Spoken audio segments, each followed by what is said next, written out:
નમસ્તે વિદ્યાર્થી મિત્રો. વિષય વાણિજ્યિક પત્રવ્યવહાર અને સેક્રેટરી પ્રેક્ટિસ એટલે કે એસપીસીસીમાં છેલ્લે આપણે ત્રીજું યુનિટ એ પૂર્ણ કર્યું છે કે વાણિજ્યિક પત્રનો બાહ્ય દેખાવ. વાણિજ્યિક પત્ર બાહ્ય રીતે કેવો હોવો જોઈએ તેના જુદા જુદા લક્ષણોની આપણે ચર્ચા કરી છે. ત્યાર પછીનું યુનિટ નંબર 4 તેના તરફ આપણે આગળ વધીએ છીએ.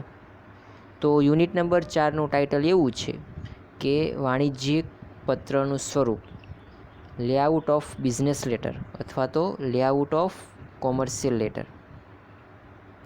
વાણિજ્યિક પત્ર છે તેનું સ્વરૂપ કેવું હોવું જોઈએ, એટલે કે પત્ર કેવો હોવો જોઈએ, પત્રનું લખાણ કેવું હોવું જોઈએ, તેમાં કઈ વિગત ક્યાં દર્શાવવી જોઈએ. સ્વરૂપ એ શું કહેવા માગે છે? સ્વરૂપ શબ્દ એ વારંવાર આવશે તમારે કોમર્સમાં. તો સ્વરૂપ એ એવું જણાવે છે કે એ કયા આકારનું છે. તમે કોઈ પણ વસ્તુનું સ્વરૂપ જુઓ, બરાબર. જેમ કે કોઈ પણ તમે પ્રોડક્ટ લઈ શકો છો, જેમ કે રોટલી છે, બરાબર. તો એનું સ્વરૂપ કેવું છે? તો રોટલી છે એ ગોળ છે, એનો રંગ કંઈક અલગ છે, બરાબર. એ જ રીતે મોબાઈલ ફોન છે. મોબાઈલ ફોનનું સ્વરૂપ કેવું છે? તો મોબાઈલ ફોન એ ચોરસ અથવા તો લંબચોરસ છે, બરાબર. તેની અંદર ડિસ્પ્લે આવેલી છે, તેમાં કવર પણ હોય છે, આગળ પાછળ કેમેરો. તો આ એનું સ્વરૂપ છે. અહીંયા વાત કરી છે વાણિજ્યિક પત્રનું સ્વરૂપ. વાણિજ્યિક પત્ર જ્યારે લખીએ છીએ એટલે કે કોઈ ધંધાદારી વ્યક્તિ બીજી કોઈ ધંધાદારી વ્યક્તિને કંઈક લાભ મેળવવાના હેતુસર, એટલે કે બિઝનેસ કરવાના હેતુસર, પ્રોફેશન કરવાના હેતુસર, આર્થિક પ્રવૃત્તિ કરવાના હેતુસર કોઈ પત્ર વ્યવહાર કરે છે, પત્ર દ્વારા માહિતીની આપ-લે કરે છે. તો એ પત્ર કેવો હોવો જોઈએ, તેનું સ્વરૂપ કેવું હોવું જોઈએ, પત્રમાં કઈ વિગત ક્યાં દર્શાવવી જોઈએ, કઈ વિગત દર્શાવવી અને કઈ વિગત ન દર્શાવવી, આ બધી વિગતોને અહીંયા આપણે ચર્ચા કરવાની છે. આની અગાઉના યુનિટમાં બાહ્ય ભાગ જોયો, પત્ર બહારથી કેવો હોય, જેમ કે પરબીડિયાની વાત કરી, પછી કાગળની, ટાઈપિંગની, અક્ષર, આ બધી ચર્ચા કરી. હવે આપણે અંદરના ભાગનું જોવાનું છે કે પત્ર અંદરથી કેવો હોવો જોઈએ, બરાબર. તો અહીંયા તમને જુદા જુદા મુદ્દા હેઠળ ચર્ચા કરી છે. તો કોરોનાના અત્યારના સમયમાં અને 11મા ધોરણમાં ખાસ તો એવું જોવા મળે છે કે જે કન્ટેન્ટ એ વિદ્યાર્થીને ભવિષ્યમાં એટલે કે 12મા ધોરણમાં અને આગળ ઉપયોગી છે એવું કન્ટેન્ટ, આ ઉપરાંત એવું કન્ટેન્ટ કે જે વિદ્યાર્થીઓ સરળતાથી સમજી શકે એવું જ કન્ટેન્ટ કરાવવામાં આવતું હોય છે, બરાબર. બાકીનું એ અવગણવામાં આવતું હોય છે. મારા તમામ વિષયોમાં એટલે કે અર્થશાસ્ત્ર, વાણિજ્ય વ્યવસ્થા અને સંચાલન અને એસપી, ત્રણેય વિષયોમાં આપણે અમુક વસ્તુઓ એ અવગણીએ છીએ, બરાબર. અત્યારે સમય એવો છે કે અત્યારે એવો કહેવાનો સમય નથી કે આમાંથી તમારે આ પૂછાઈ શકે છે એટલે આ તમારે કરવું પડશે. પણ અત્યારે સમય એવો છે કે આ જ વસ્તુ કરો અને આ જ વસ્તુ આવશે, બરાબર. એ રીતે આપણે ચાલવાનો અત્યારે સમય છે. એટલા માટે અર્થશાસ્ત્રમાં તમે જાણો છો કે પહેલું ને બીજું યુનિટ આપણે શરૂ કર્યું નથી, ડાયરેક્ટ ત્રીજા યુનિટ ઉપર આપણે ગયા છીએ. અહીંયા આપણે ક્રમશઃ ચાલવું પડે એવું લાગે છે એસપીમાં, પણ એમાં અમુક વસ્તુ છે એ આપણે ઇગ્નોર કરીએ છીએ, અમુક કન્ટેન્ટ એ આપણે કરતા નથી. એનું કારણ એ છે કે એ કરવાને બદલે અમુક કન્ટેન્ટ એ તમે વારંવાર કરો તો તમને વધારે ફાયદો થશે. તો અહીંયા પણ આપણે આ યુનિટમાં કંઈક એવું જ કરવાનું છે. અમુક જ વસ્તુ કરવાની છે અત્યારે અને વારંવાર કરવાની છે. બધી વસ્તુ કરવી, બધું જ કન્ટેન્ટ કવર કરવું, એના કરતાં અમુક કન્ટેન્ટનું વારંવાર રિવિઝન કરવું એ તમારા માટે વધારે ઉપયોગી છે. તો આપણે કંઈક એવું જ કરીશું. તો અહીંયા હવે વાણિજ્યિક પત્ર છે એ કોને કહેવાય એ બધું તો તમે લોકો જાણો છો. એની જુદી જુદી શૈલીઓ પણ આપણે છેલ્લે જોઈ છે કે વાણિજ્યિક પત્રના લખાણની ઘણી બધી શૈલીઓ છે. એમાં ફૂલ્લી બ્લોક, પછી મોડિફાઈડ બ્લોક અને ઘણી બધી સ્ટાઇલ્સ જેને કહેવાય છે એ આવે છે. શૈલી અને પદ્ધતિ અલગ અલગ છે. શબ્દોને ખાસ સમજજો. શૈલીને ઇંગ્લિશમાં સ્ટાઇલ કહેવામાં આવે છે, એ અલગ વસ્તુ છે. પદ્ધતિને મેથડ કહેવામાં આવે છે ઇંગ્લિશમાં, એ પણ અલગ વસ્તુ છે. પ્રકારોને ટાઈપ કહેવામાં આવે છે, એ પણ અલગ વસ્તુ છે. બરાબર. તો આ અલગ અલગ બાબતો એ તમારે ધ્યાનમાં રાખવી જોઈએ. પત્ર વ્યવહારની શૈલીઓની વાત કરી છે. માહિતી સંચારની પદ્ધતિઓ અલગ છે અને તેની શૈલી પણ અલગ છે.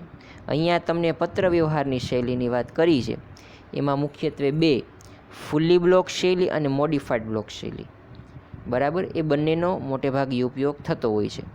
હવે આ બંને શૈલીઓમાં કઈ વસ્તુ ક્યાં દર્શાવવી એ બાબત અગત્યની છે અને એ બાબત જ આપણે અહીંયા જોવાની છે. તો હવે આપણે વધારે ચર્ચા નહીં કરીએ અને ડાયરેક્ટ એ આગળના મુદ્દા પર જઈએ. હવે જુઓ, પત્રની અંદર અમુક બાબતો એ કાયમીપણે દર્શાવવી પડે છે અને અમુક બાબતો દર્શાવો કે ન દર્શાવો ચાલે. કોઈ પણ વ્યક્તિએ રોટી, કપડાં અને મકાન એટલે કે જમવું પડે છે, કપડાં પહેરવા પડે છે અને રહેવા માટે મકાન જોઈએ છે. આ તેની પ્રાથમિક જરૂરિયાતો છે. પ્રાથમિક જરૂરિયાતો ઉપર એક બહુ સંશોધન થયેલું છે કે પ્રાથમિક જરૂરિયાતો કોને ગણવી, basic needs of human being. તો મુખ્યત્વે અમુક બાબતો, અમુક જરૂરિયાતો છે એ માનવીની પ્રાથમિક જરૂરિયાતો, જેને સંતોષ્યા વિના ચાલી શકે નહીં, એવી એક ઉપસી આવેલી છે. આ જરૂરિયાતોએ રોટી, કપડાં ને મકાને ટૂંકમાં આપણે એમ ઓળખીએ છીએ. એટલે કે જમવું પણ જરૂરી છે વ્યક્તિએ. કદાચ ઝૂંપડપટ્ટીમાં રહેતો વ્યક્તિ હોય કે પછી અંબાણી હોય, બરાબર, અંબાણી ફેમિલીમાંથી હોય, તેણે ભોજન તો લેવું જ પડશે. એટલા માટે બેઝિક નીડ છે, પ્રાથમિક જરૂરિયાત અથવા તો પ્રાઇમરી જરૂરિયાત, પ્રાઇમરી રિક્વાયરમેન્ટ. તો આ બાબત માનવી માટે જરૂરી છે. બરાબર. આ ઉપરાંત એ જુદા જુદા જે આપણે આસપાસ જોઈએ છીએ સાધન સામગ્રી, તેનો ઉપયોગ કરવો, પછી મનોરંજન કરવું, આ બધું ગૌણ છે. એ ન હોય તો પણ ચાલે. બરાબર. પત્રમાં પણ કંઈક એવું જ છે. પત્રમાં અમુક બાબતો તમારે દર્શાવવી જ પડે છે અને અમુક બાબતો તમે ન દર્શાવો તો ચાલે. દર્શાવો તો કોઈ પ્રોબ્લેમ નથી. બરાબર. આ યુનિટમાં આપણે જે મુખ્ય ભાગો છે એ જરૂરી છે. પત્રમાં એ દર્શાવવા જ જોઈએ અને એને અહીંયા કાયમી ભાગો, મુખ્ય ભાગો અથવા તો આવશ્યક ભાગો એવું દર્શાવેલું છે. પત્રમાં કયા કયા ભાગ એવા છે, કઈ કઈ બાબતો એવી છે કે જે હંમેશા દર્શાવવી પડે છે, તેને કાયમી ભાગ કહે છે. બરાબર. ગમે તે લેટર લખો, ગમે તે પત્ર લખો, દર્શાવવી જ પડે છે. જ્યારે અમુક બાબતો એવી છે જે ઓપ્શનલ છે, દર્શાવો ન દર્શાવો ચાલે. તો એ બાબતો આપણે જોવાની નથી. બરાબર. કારણ કે દર્શાવો ન દર્શાવો ચાલે તો આપણે નહીં દર્શાવવાની. બરાબર. એના માર્ક્સ કપાતા નથી. પત્ર 5 માર્ક્સનો માનો કે પૂછાયેલો છે તો ગૌણ ભાગો છે, બરાબર, ઓપ્શનલ પાર્ટ્સ, એ તમે લખો ન લખો તો તમારા માર્ક્સ કપાવાના નથી. તો આપણા માટે ઉત્તમ એ છે કે આપણે એ ભાગોને અવગણીએ, ન કરીએ. બરાબર. દર વર્ષની જેમ આ વર્ષે પણ આ પદ્ધતિને હું કન્ટિન્યુ કરું છું. એ ભાગો આપણે જોવાના નથી, માત્ર નામ યાદ રાખવાના છે, જોવાના નથી. આપણે માત્ર મુખ્ય ભાગો ઉપર ધ્યાન કેન્દ્રિત કરીશું. તો હવે આગળ વધીએ તો વાણિજ્યિક પત્રના કાયમી ભાગો અથવા તો મુખ્ય ભાગો, મેઇન પાર્ટ્સ કયા છે, અથવા તો essential parts of business letter અથવા તો essential parts of commercial letter. તો વાણિજ્યિક પત્રોનું નિયત પૂર્વનિર્ધારિત સ્વરૂપ જાળવવું જરૂરી છે. એ મુજબ હવે જો એ જે ભાગો આપેલા છે એ તમારે ખાસ યાદ રાખવાના છે. અમુક વસ્તુ જ યાદ રાખવાની છે અને એ ખાસ યાદ રાખવાની છે. બરાબર. એટલા માટે જ આપણે અમુક બાબતોને અવગણીએ છીએ. બરાબર. અને એ જ તમને પરીક્ષામાં પૂછાવાનું છે. વાણિજ્યિક પત્રના કાયમી ભાગો, એમાંનો પહેલો ભાગ છે શીર્ષક, ઇંગ્લિશમાં કહેવાય છે ટાઇટલ. બીજો ભાગ છે તારીખ એટલે કે ડેટ. ત્રીજો ભાગ આંતરિક સરનામું એટલે કે ઇન્ટરનલ એડ્રેસ.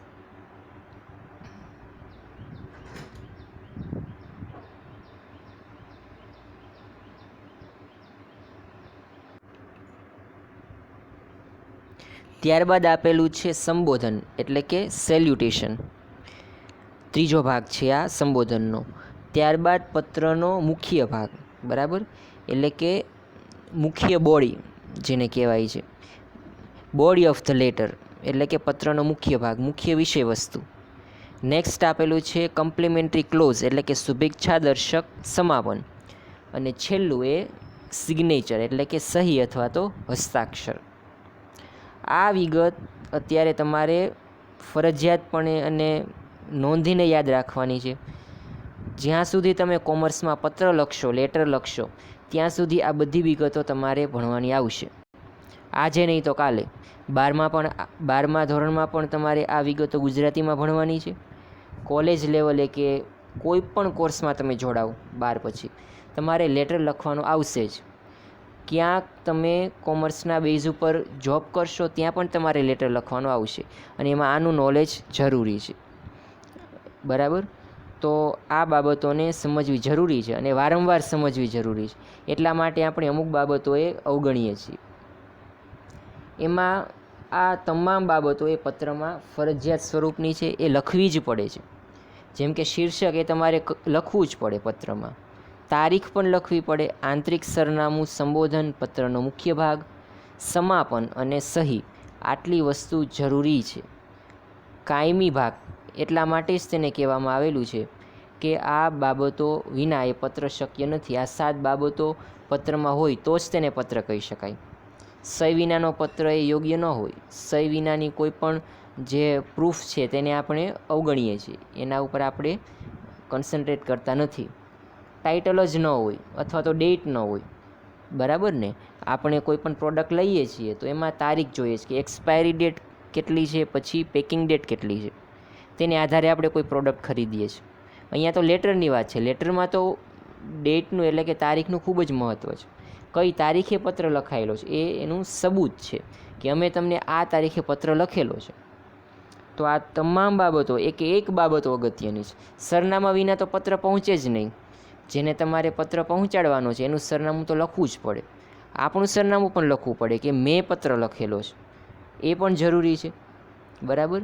તો આ રીતે આ તમામ પાર્ટ્સ એ જરૂરી છે અને એ નિયત સ્થાને જોવા જોઈએ અને નિયત ક્રમમાં જ, બરાબર. હવે આપણે વાત કરીએ છીએ મુખ્ય ભાગોની. એક આપણે ઇન ડિટેલમાં વાત કરવાની છે તમામ ભાગોની, બરાબર. તો જુઓ, વાણિજ્યિક પત્રમાં નિયમિતપણે સમાવાતા ભાગની નમૂના સાથે સમજૂતી. તમામ ભાગો આ પ્રકરણમાં આપણે આ જ ભાગો કરવાના છે. ત્યારબાદ આ પ્રકરણમાં વિશેષ કંઈ કરવાનું નથી. આ તમામ ભાગો આપણે નમૂનારૂપ સમજી લઈએ એટલે અહીંયા આ યુનિટ પૂરું. અને જે સ્વાધ્યાયના પ્રશ્નો અથવા તો હું જે નવા પ્રશ્નો હોમવર્કમાં આપીશ એ તમારે તમારી એસપીની બુકમાં લખવાના છે, એ જ પાકા કરવાના છે અને એમાંથી જ પેપર આવશે. તો અહીંયા તમને વાણિજ્યિક પત્રના નિયમિતપણે સમાવાતા ભાગો એટલે કે કાયમી ભાગો, ફરજિયાત ભાગો, essential parts of business letter અથવા તો essential parts of commercial letter, બરાબર. ઇંગ્લિશમાં પણ તમારે નામ યાદ રાખવા, અત્યારે યાદ રાખો તો સારું, બરાબર. ટાઇટલ જેને આપણે કહીએ છીએ એટલે કે હેડિંગ અથવા તો લેટર હેડ એટલે કે શીર્ષક, બરાબર. ત્યારબાદ પત્રની તારીખ, આંતરિક સરનામું, સંબોધન, પત્રનો મુખ્ય ભાગ. એમાં પણ એને ફોર્માલિટી માટે 3 પેરેગ્રાફમાં એણે વર્ણન કરેલું છે, પણ એ જરૂરી નથી. 2, 3 અથવા તો 4 કે 5 પેરેગ્રાફ પણ તમે પત્રમાં લખી શકો છો. ત્યારબાદ શુભેચ્છા દર્શક સમાપન એટલે કે કમ્પ્લિમેન્ટરી ક્લોઝ એન્ડ સિગ્નેચર એટલે કે હસ્તાક્ષર. There are these 7 parts, essential parts of business letter. હવે જુઓ, પહેલું આપેલું છે વાણિજ્યિક પત્રમાં નિયમિતપણે સમાવાતા ભાગનો નમૂનો. એમાં તમને પહેલાં તો આખો લેટર એ એક જ ફોર્મમાં આપી દીધો છે, બરાબર.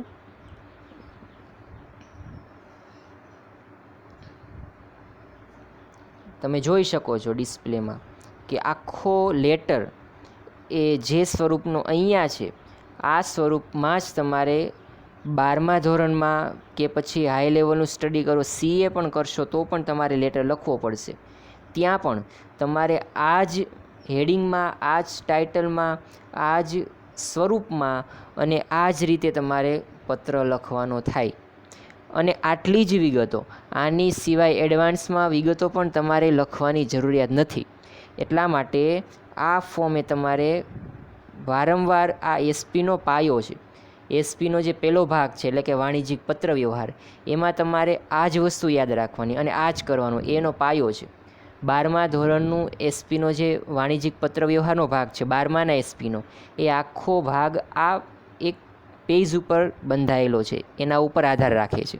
કારણ કે આ જો ફોર્મ્યુલા તમને યાદ નહીં હોય તો તમે 12મા ધોરણમાં કે આગળ પત્ર લખી શકશો નહીં. એટલા માટે આ ભાગ યાદ રાખવો જરૂરી છે. યાદ ન રહે તો વારંવાર યાદ રાખો, વારંવાર જુઓ. આ વસ્તુ એવી નથી કે તમે વારંવાર લખીને 2 વખત કે 5 વખત લખીને યાદ રાખો.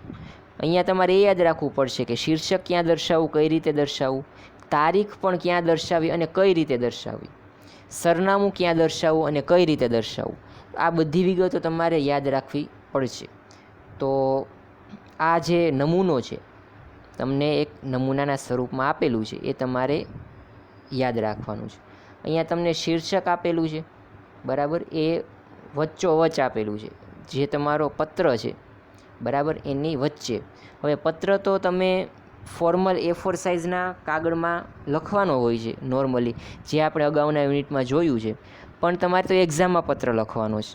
એટલા માટે તમારી સપ્લી અથવા તો તમારા નોટબુકનો જે તમે ચોપડો બનાવશો એસપીનો, એમાં તમારે સૌપ્રથમ એક ચોરસ કરવાનું છે, ચારે બાજુ સમાઈ જાય, એટલે કે હાંસિયાની લાઈનને અડીને છેલ્લે ખૂણામાં થોડું દૂર, ઉપરથી થોડું નીચે અને નીચેથી થોડું ઉપર, એ રીતે ચોરસ દોરવાનું છે.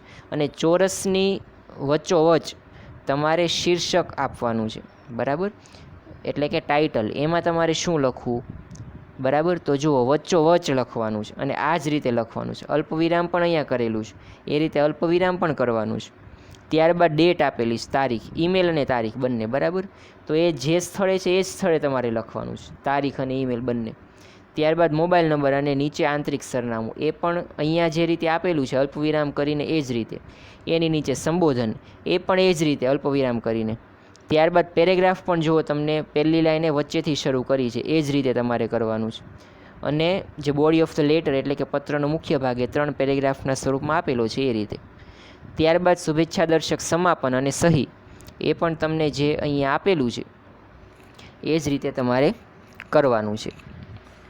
તો હવે આ તમામ ભાગો છે એ આપણે ક્રમશઃ જોવાના છે. તો આપણે આગળ શરૂઆત કરીએ. તો જુઓ, પછી આપેલા છે પ્રસંગોપાત ભાગો. હમણાં જ મેં ચર્ચા કરી એમ કે એની આપણે ચર્ચા કરવાની નથી, કારણ કે બિનજરૂરી છે. દર્શાવો ન દર્શાવો કંઈ ફેર નહીં પડે. હવે પહેલું એટલે કે ટાઇટલ, શીર્ષક. પત્રમાં શીર્ષકનું શું મહત્ત્વ છે, શા માટે દર્શાવવામાં આવે અને તે શું સાબિત કરે છે, કઈ બાબતનું સૂચન કરે છે, એમાં કઈ કઈ વિગતો દર્શાવવાની છે, એની આપણે અહીંયા વિગતવાર ચર્ચા કરવાની છે. તો પહેલા મુદ્દાથી આપણે શરૂઆત કરીએ. શીર્ષક. અહીંયા તમને સવાલ પૂછાશે તો પણ એવો જ પૂછાશે કે શીર્ષક સમજાવો. વાણિજ્યિક પત્ર વ્યવહારમાં શીર્ષક સમજાવો, બરાબર. એટલે કે શીર્ષક એ શું છે, તેમાં શું દર્શાવવામાં આવે છે, કઈ જગ્યાએ દર્શાવાય છે પત્રમાં, તેનો નમૂનો વગેરે વિગતો તમારે અહીંયા દર્શાવવાની છે. તો આ વિગતોને આપણે ઇન ડિટેલ વ્યવસ્થિત સમજવાની છે, એક લાઇનથી લાઇન. તો વાણિજ્યિક પત્રના મુખ્ય ભાગ પૈકી આ પહેલો ભાગ પત્ર દ્વારા સંસ્થા કે પેઢીની ઓળખ પૂરી પાડવાનું કામ કરે છે.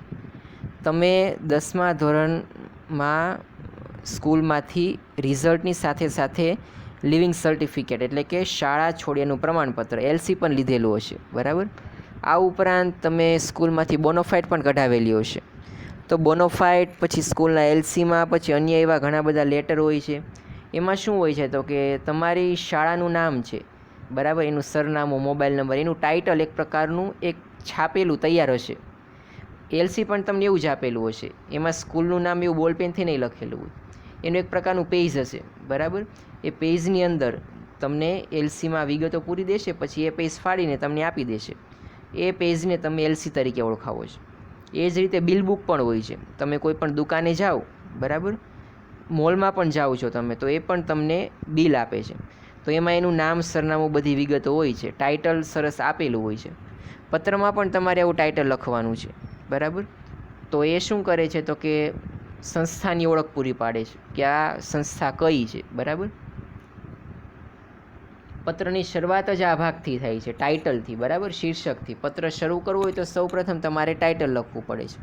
કેટલીક સંસ્થાઓ કે પેઢીઓ પોતાના છપાવેલ લેટર પેડ ઉપર પત્ર મોકલાવે છે. હમણાં મેં વાત કરી એમ એલસી કેમ સ્કૂલે છપાવેલું હોય છે, એ રીતે પત્ર વ્યવહાર કરવા માટે પણ આવા પત્રો એ સંસ્થાએ છપાવેલા હોય છે. પત્ર લખવો એટલે ટાઇટલ તૈયાર હોય છાપેલું, બરાબર, અને એને ડાયરેક્ટ અંદરની વિગત લખીને પત્ર મોકલાવી દેવાનું. આ લેટર હેડ એટલે કે શીર્ષક અથવા તો હેડિંગમાં. હવે યાદ રાખજો કે કઈ વિગતો દર્શાવવામાં આવે છે શીર્ષકમાં.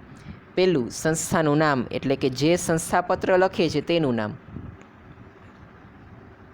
ત્યારબાદ તેમના વ્યવસાયનો પ્રકાર, કયા પ્રકારનો વ્યવસાય કરે છે એ. ત્યારબાદ પત્ર વ્યવહારનું સરનામું, એટલે કે નામ અને સરનામું. જે વ્યક્તિ પત્ર લખે છે તેનું નામ અને સરનામું એ અહીંયા આપણે શીર્ષકમાં લખવાનું છે, એટલે કે મથાળામાં, ટાઇટલમાં લખવાનું છે. આ ઉપરાંત અન્ય માહિતી જેમ કે email, mobile number, fax, website વગેરે પણ સમાવી શકાય. જો આ રીતે હોય વેબસાઇટ કે એ telephone number, fax number, email, તો એ પણ તમે દર્શાવી શકો છો. પેઢી કે સંસ્થાનું આગવું પ્રતીક અથવા તો ચિહ્ન, જેને આપણે લોગો કહીએ છીએ, તેનો પણ સમાવેશ કરી શકાય. તમે જે સ્કૂલમાં ભણો છો એ સ્કૂલને એક લોગો હશે, બરાબર ને. આપણી સાંદીપની સ્કૂલનો લોગો તો મને બહુ યાદ નથી, પણ તમે ચેક કરજો, બરાબર. કોઈ પણ સંસ્થાને લોગો હોય છે. એ લોગો એ જ્યારે એનું નામ દર્શાવે ને ત્યારે દર્શાવવામાં આવે છે, બરાબર. તમે જાણો છો કે રિલાયન્સ કંપની છે, બરાબર. રિલાયન્સ કંપનીનું એક મિશન છે, ગ્રોથ ઇઝ લાઈફ, બરાબર. વૃદ્ધિ એ જ આપણું જીવન છે, એવું એક એનું સૂત્ર છે. જ્યાં જ્યાં પણ રિલાયન્સ કંપની પોતાનું નામ લખે છે ત્યારે એની નીચે આ એક, એના લોગામાં નીચે આવું એક સૂત્ર આપેલું હોય છે, બરાબર. શાળામાં પણ આવા પ્રકારના લોગા હોય છે. ત્યારબાદ જુદી જુદી સંસ્થાઓ, સામાજિક સંસ્થાઓ હોય છે, જેમ કે કંઈ ગૌશાળા હોય છે, તો એમાં પણ ગાય દોરેલી હોય એવું એક પ્રકારનું, જેને આપણે લોગો તરીકે ઓળખીએ છીએ, બરાબર. આવો લોગો હોય છે. તો આવો લોગો પણ આપણે ટાઇટલમાં સમાવવાનો છે, બરાબર. જેમ કે યુનિવર્સિટીઓનો પણ લોગો હોય, શાળાનો પણ હોય છે. તો આ લોગો પણ તમારે અહીંયા ટાઇટલમાં સમાવી લેવાનો હોય છે. ઉપરોક્ત સર્વે બાબતો તેમના નિયત સ્થાન ઉપર રજૂ કરવામાં આવે છે, બરાબર. યોગ્ય સ્થાન ઉપર, ડાબી બાજુના ખૂણે કે જમણી બાજુના ખૂણે, ઉપર નીચે આપણે શીર્ષક નહીં દર્શાવીએ, સરનામું વચ્ચોવચ્ચ દર્શાવીશું, બરાબર. ત્યારબાદ સંસ્થા કે પેઢીનું નામ સામાન્ય રીતે મોટા અક્ષરોમાં કાગળની વચ્ચે લખવામાં આવે છે, બરાબર. તમારે વચ્ચોવચ્ચ લખવાનું છે, કાગળની વચ્ચોવચ્ચ, અને મોટા અક્ષરોમાં લખવાનું. બ્લેક પેનનો પણ તમે ઉપયોગ કરી શકો છો નામ લખવા માટે. તેની ડાબી કે જમણી બાજુ તરફ લોગો છાપવામાં આવે, બરાબર. લોગો તમારે ડાબી કે જમણી બાજુ પર છાપવાનો છે અથવા તો ઉપસાવવામાં આવે છે. સામાન્ય રીતે પત્ર કાળા અથવા તો ભૂરા રંગના અક્ષરોમાં લખાય છે, બરાબર. કાળા કે ભૂરા રંગની આપણે પેનનો ઉપયોગ કરીને લખી શકીએ છીએ. ટાઈપિંગ કરો તો પણ ફોન્ટનો જે રંગ છે એ રીતનો રાખવાનો, પરંતુ પેઢીના નામ અલગ રંગથી લખી શકાય. હમણાં જ મેં કીધું એમ કે કંપનીનું નામ તમે બ્લેક પેનથી લખી શકો છો, તો એ સારું લાગે છે. વાણિજ્યિક પત્રમાં સરનામું લખવા માટે સામાન્યપણે ચોક્કસ માહિતીથી સર્વસામાન્ય માહિતી તરફ જવાના ક્રમને અનુસરવામાં આવે છે, બરાબર. એટલે કે સામાન્ય માહિતી સર્વસામાન્ય નહીં, સર્વસામાન્ય માહિતીમાંથી સામાન્ય માહિતી. એટલે આ શું કહેવા માગે છે, આ તમારે આવું પેપરમાં પણ લખવાની જરૂર નથી, પરંતુ ક્રમશઃ ડાયરેક્ટ આપણે જે વાત કરવાની છે એના ઉપર ન હોય, બરાબર. જેમ કે તમે કોઈ વ્યક્તિ પાસે તમારે ઉઘરાણી કરવાની હોય પૈસાની, તો તમે ડાયરેક્ટ ફોન કરીને એને એમ ન કહો કે તું મારા પૈસા આપી દેજે, પૈસા બાકી છે. તું પહેલાં તો એના ખબર અંતર પૂછીશ, શું ચાલે, આમ તેમ છે. પછી કહીશ કે અમુક સમય પહેલાં તે મારી પાસેથી પૈસા ઉછીતા લીધા હતા, એ તું ક્યારે આપીશ, બરાબર ને. એ રીતે આપણે વાત કરીએ. તો અહીંયા પણ આપણે એવું કરવાનું છે, ડાયરેક્ટ એ મુદ્દા ઉપર નથી આવવાનું, ધીમે ધીમે ચર્ચા કરવાની છે, બરાબર. કે આપણે આટલા વર્ષોથી જોડાયેલા છીએ અને આપણા સંબંધો આવા છે, બરાબર. એ રીતે આપણે પ્રારંભિક ચર્ચા કરીને પછી આપણા મુદ્દા ઉપર આવવાનું છે, એવું અહીંયા જણાવવા માગે છે. ત્યારબાદ આપેલું છે કે સરનામામાં પહેલાં દુકાનનો નંબર, ત્યારબાદ મકાન બિલ્ડિંગ કોમ્પ્લેક્સનું નામ, ત્યારબાદ જે તે વિસ્તારનું નામ, એ વિસ્તાર કે પોસ્ટ ઓફિસ અંતર્ગત આવતો હોય તેનું નામ, ત્યારબાદ શહેરનું નામ, પિનકોડ નંબર લખવામાં આવે છે. હવે જો આ ક્રમ તમારે કઈ રીતે યાદ રાખવો, બરાબર, એ મહત્ત્વનો પ્રશ્ન છે. સરનામું કઈ રીતે લખવું? તો હવે તમે અત્યારે જે હું પદ્ધતિ કહું છું એ તમને ક્યાંય પાઠ્યપુસ્તકમાં જોવા નહીં મળે અને કોઈ વ્યક્તિ પણ તમને નહીં જણાવે. એક જ સિસ્ટમ હું તમને જણાવું છું, તમે ગમે તે સરનામું કોઈ પણ સ્થળનું તમારી જાતે લખી શકશો, બરાબર. અને આ ક્રમ પણ તમે એના ઉપરથી યાદ રાખી શકો છો. જુઓ, તમે જે સ્થળનું તમારે સરનામું લખવું છે એ સ્થળથી તમારે ધીમે ધીમે બહાર આવવાનું છે અને એ રીતે જે સ્થળ આવશે એ સરનામું તમારે લખવાનું છે. જેમ કે મારા ઉદાહરણ દ્વારા તમને સમજાવું તો હું મારા ઘરનું સરનામું મારે લખવું છે, તો સૌ પ્રથમ મારા મકાનની ઉપર શું નામ લખેલું છે એ હું દર્શાવીશ, બરાબર. જેમ કે ઓમ છે, શ્રીરામ છે, પિતૃકૃપા અને માતૃકૃપા ને પછી કોઈ બેબીનું નામ રાખેલું હોય છે, બરાબર, મકાન ઉપર નામ લખેલું હોય, તો એ નામ તમારે પહેલાં લખવાનું. એના કરતાં તમારે આગળ જવાનું છે, બરાબર. એટલે કે પ્લોટ નંબર, શેરી નંબર અથવા તો મકાન નંબર. તો હું મારો પ્લોટ નંબર લખીશ, પ્લોટ નંબર 51B. હવે હું બહાર આવીશ એટલે કે સોસાયટી આવશે, તો હવે હું સોસાયટીનું નામ લખીશ એટલે કે શિવનગર સોસાયટી, બરાબર. મારા ઉદાહરણ દ્વારા હું તમને સમજાવું છું. જે સ્થળનું સરનામું લખવાનું છે ત્યાંથી તમારે બહાર નીકળવાનું છે, બરાબર. આ રીતે તમારે બધી બાબતમાં વિચારવાનું છે. હવે હું મારા ઘરેથી બહાર નીકળું છું એટલે કે પહેલાં તો મેં મારા મકાનનું નામ લખેલું, મકાનનો નંબર અથવા તો પ્લોટ નંબર એટલે 51B, પછી મારી સોસાયટીનું નામ એટલે કે શિવનગર સોસાયટી. હજી હું આગળ આવીશ એટલે કે મારા ઘરની શિવનગર સોસાયટીમાંથી બહાર નીકળીશ એટલે આવશે એરિયો, તો હું એમ લખીશ કે હવે બોરતળાવ વિસ્તાર, બરાબર. આગળનો મેં વિસ્તારનું નામ લખેલું કે બોરતળાવ વિસ્તાર. હવે શું લખીશ? તો ત્યારબાદ લખીશ કે ભાવનગર, બરાબર. હજી આગળ જઈશ, ભાવનગરમાંથી પણ બહાર નીકળીશ એટલે હું એવું લખીશ કે ગુજરાત.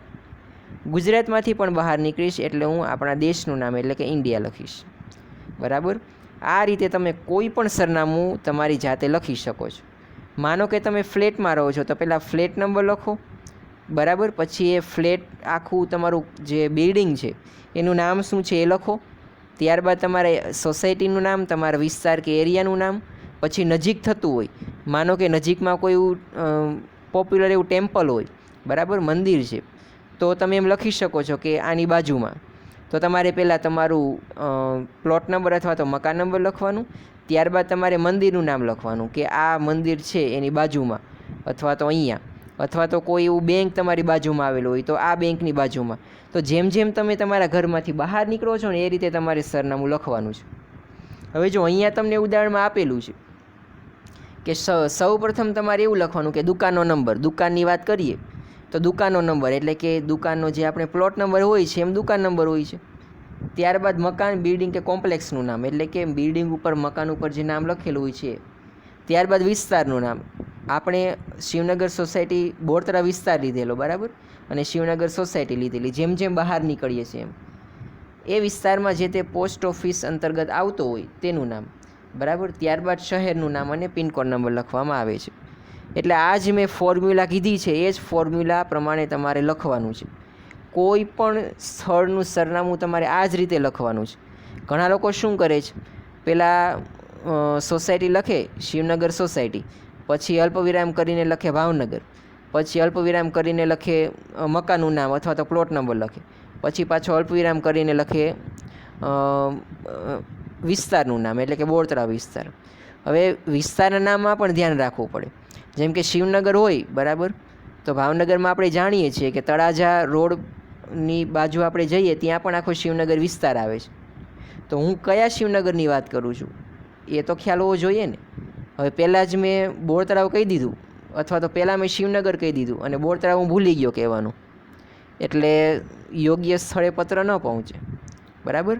અહીંયા હું જે શિવનગરની વાત કરું છું એ સોસાયટી છે અને પેલો એ શિવનગર વિસ્તાર છે, બરાબર. શિવનગર વિસ્તારમાં ત્યાં ઘણી બધી સોસાયટી આવેલી છે, તો ત્યાં મારે શિવનગર લખવું પડશે અને ત્યાં સોસાયટીનું નામ. પણ અહીંયા હું શું લખીશ તો કે શિવનગર સોસાયટી બોરતળાવ વિસ્તાર, બરાબર. એટલે આ રીતે સરનામું લખવાનું છે વ્યવસ્થિત, અને ક્રમશઃ જેમ જેમ આપણે ઘરમાંથી બહાર નીકળીએ છીએ ને એ રીતે તમારે સરનામું લખવાનું છે. હું મારા ઘરની બહાર નીકળું છું અને જે વિસ્તાર મને બતાવી છે એ રીતે તમારે એડ્રેસ લખવાનું છે, એટલે તમારે ક્યારેય ભૂલ નહીં પડે. તો આ રીતે તમારે સરનામું લખવાનું છે, પિનકોડ નંબર, અને ત્યારબાદ છેલ્લે આપેલું છે કે કાગળ છે એ 1/5 કરતાં વધુ ભાગને આવરી ન લે તેની તકેદારી રાખવી જોઈએ. ઘણા લોકો એટલું લાંબુ સરનામું લખે છે કે અડધું પેજ જતું રહે. પત્ર હોય ને અડધા પેજમાં તેનું નામ, સરનામું એટલે કે ટાઇટલ જ આવે. બરાબર. તો એવું ન થવું જોઈએ. તો તમારે નાના અક્ષરોમાં પણ વ્યવસ્થિત લખવું જોઈએ. અહીંયા તમને સરસ મજાનો એક નમૂનો આપેલો છે. બરાબર, કે એડ્રેસ કઈ રીતે લખવું. બેટર હોમ એપ્લાયન્સીસ એવું દુકાનનું નામ આપેલું છે. બરાબર, કાઉન્સમાં ઘર વખરી સામાનના વિક્રેતા એવું પણ તમે લખી શકો છો. હવે જુઓ, અહીંયા એમણે સરનામું લખેલું. તો જુઓ, તમે જોઈ શકો છો કે પત્રની વચ્ચોવચ્ચ એટલે કે મિડલમાં એને મોટા અક્ષરે લખેલું છે નામ, બેટર હોમ એપ્લાયન્સીસ. ત્યારબાદ જુઓ સરનામું. હવે તમે જુઓ સરનામું કઈ રીતે લખેલું છે એ તમે જુઓ. 10 એટલે કે એના દુકાનનો નંબર, અલ્પવિરામ કરીને વિનીત ચેમ્બર્સ એટલે એનું જે શોપ આવેલો છે એનું એને નામ લખેલું છે કે વિનીત ચેમ્બર્સ. પછી એના કરતાં આગળ બહાર નીકળે છે એટલે એસટી બસ સ્ટેન્ડ આવે છે એટલે લખેલું છે કે એસટી બસ સ્ટેન્ડની પાછળ. પછી લખેલું છે બારડોલી, અને છેલ્લે જિલ્લો સુરત. તો હમણાં જ મેં તમને કીધું કે ઘરમાંથી એટલે અહીંયા દુકાન છે, તો દુકાનમાંથી કઈ રીતે બહાર નીકળો છો એ રીતે અહીંયા સરનામું એ લખેલું છે. ફેક્સ, મોબાઈલ નંબર, ઈમેલ એ જરૂરી નથી, લખવું હોય તો તમે લખી શકો છો. હવે આ જ શીર્ષક એને બીજી રીતે આપેલું છે કે આ રીતે પણ લખી શકો, પણ હમણાં જ મેં કીધું એમ કે બધી વિગત આપણે કરવાની નથી. આપણે આ વસ્તુ અહીંયા જોવાની નથી, માત્ર આ જ ફોર્મ જોવાનું છે. સરનામું તમારે હંમેશા આ જ ફોર્મમાં લખવાનું છે. બરાબર. પેલું જે કોષ્ટક આ શીર્ષક તમને આપેલું છે એ જ તમારે યાદ રાખવાનું છે અને એ જ પ્રમાણે લખવાનું. નીચેનું તમારે જોવાનું નથી, સમજવાનું પણ નથી. બરાબર. ત્યારબાદ બીજો ભાગ એ તારીખનો આપેલો છે. તો અહીંયા આપણે અગત્યનો ને મહત્ત્વનો ભાગ એટલે કે હેડિંગ અથવા તો લેટર હેડ અથવા તો હેડ અથવા તો ગુજરાતીમાં જેને શીર્ષક તરીકે ઓળખીએ છીએ એ પત્રનો મુખ્ય ભાગ, પ્રથમ ભાગ એ આપણે પૂરો કરીએ છીએ. તમારે આજના હોમવર્કમાં વધારે કંઈ કરવાનું નથી. માત્ર ને માત્ર જે વાણિજ્યિક પત્રના અથવા તો ધંધાકીય પત્રના 7 ભાગો આપેલા છે એ 7 ભાગોના નામ લખવાના જ. પહેલાં ટાઇટલમાં એવું લખવાનું કે વાણિજ્યિક પત્ર વ્યવહારના 7 ભાગો, એ 7 ભાગોના નામ લખવાના છે. બરાબર. એ 7 ભાગોના નામ લખીને જે આ ફોર્મેટ આપેલું છે એ તમામ વિદ્યાર્થીઓએ તમારા ચોપડામાં આ જે લાઈન દોરેલી છે પેન્સિલથી દોરવાની છે, લખેલું છે બોલપેનથી, એ 2 વખત લખીને મોકલાવાનું છે. બરાબર.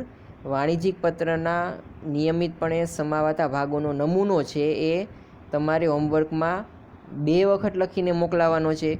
1 વખત તમારે આ બધા જ ભાગોના નામ લખવાના છે. પ્રસ્તાવના એવું કશું જોવાનું નથી, માત્ર આ 7 ભાગોના નામ લખવાના છે, યાદ રાખવાના છે. આ નમૂનો 2 વખત લખીને મોકલાવાનો છે, કાયમી ભાગોનો નમૂનો.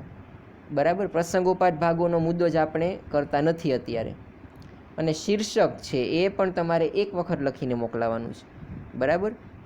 મોકલાવાનું છે, લખીને વ્યવસ્થિત મોકલાવાનું છે. અહીંયા જે સરનામું આપેલું છે, બરાબર, આ બાબતની ખાસ નોંધ લેજો. જે બેટર હોમ એપ્લાયન્સીસ નામની દુકાનનું સરનામું આપેલું છે, તમારે તમારી જાતે અન્ય કોઈ પણ દુકાનનું કે સ્થળનું, ભાવનગરમાં જે સર્વાઈવલ જેનું હોય એવી કોઈ પણ શોપનું અથવા તો તમારે તમારા ઘરનું આ રીતે સરનામું લખીને મને હોમવર્કમાં મોકલાવાનું છે. આમાંથી બેઠું છાપીને લખવાનું નથી. બરાબર. તમારે પોતાનો શોપ હોય તો તમે એનું સરનામું આ રીતે લખીને મોકલાવો. બરાબર. પણ બધાને કાંઈ શોપ હોય ઘરનો કે દુકાન હોય એવું જરૂરી નથી. તમારી આસપાસ કોઈ દુકાન આવેલી હોય અથવા તો પોપ્યુલર ભાવનગરની પણ સારી એવી ઘણી દુકાનો છે, જેમ કે સોની દ્વારકાદાસ વીરચંદ જ્વેલર્સ છે, પછી શાહ છે, પટેલ બ્રધર્સ છે, ક્રોમા ઘણી બધી આવી પોપ્યુલર દુકાનો છે એનું. અને જો તમને ક્યાંય આખા ભાવનગરમાં દુકાન જ ન દેખાય તો તમે તમારા ઘરનું સરનામું આ રીતે લખીને હોમવર્કમાં મોકલાવજો. બરાબર, આ હોમવર્ક તમારે જાતે લખવાનું છે. આ ઉપરાંત અંદરની જે શીર્ષકની વિગતો છે એ તો લખવાની જ છે. બરાબર, તો આટલું હોમવર્ક તમારે આજે લખીને મોકલાવાનું છે. તો અહીંયા સુધી અટકાવીએ છીએ. આવતા લેક્ચરમાં મળીએ ત્યારે આપણે આગળના મુદ્દાઓની ચર્ચા કરીશું, એટલે કે વાણિજ્યિક પત્રના કાયમી ભાગોએ જોઈશું.